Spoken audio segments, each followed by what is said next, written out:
Now in verse 13, the third division here, the petition for all peoples to consider God's dealings. Hear, ye that are far off, what I've done, and ye that are near, acknowledge my might. That is, recognize God. That will be the message.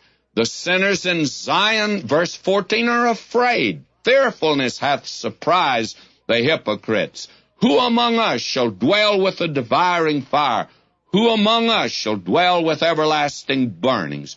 Sinners in Zion are those of Israel who are not Israel. And they're godless Israelites, just as they're godless Gentiles today. And the devouring fire here has no reference to the lake of fire in Revelation.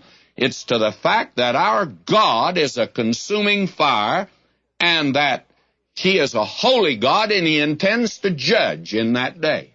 Now, you don't see, even in that land today, any more of the moving of the Spirit of God than you find in Los Angeles. There is this tremendous godless movement that is abroad, and it's growing by leaps and bounds.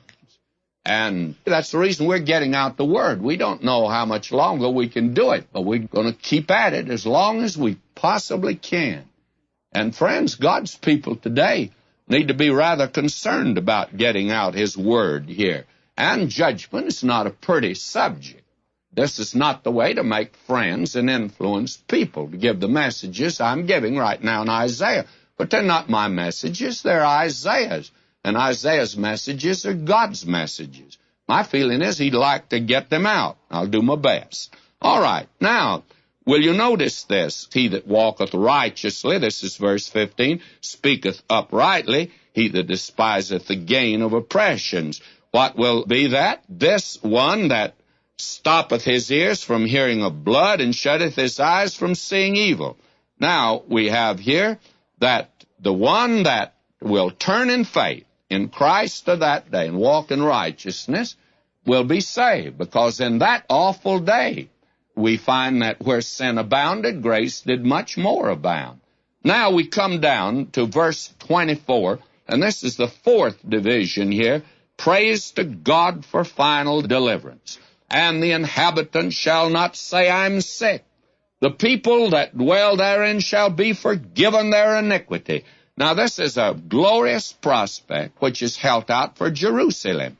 The eye of faith now looks beyond the immediate hard circumstances to the glorious prospects of the future.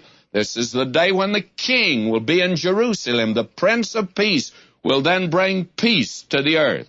And Babylon could boast of the Euphrates, Assyria could boast of the Tigris and the upper Zab, and Egypt could boast of the Nile. And in that day, Jerusalem, a landlocked city, can best boast of the Lord as the source of broad waters. What a wonderful picture that we have here that is given to us at this time. And I should say, back at verse 20, we have this section beginning, and we're told, verse 21, but there the glorious Lord will be unto us a place of broad waters and streams.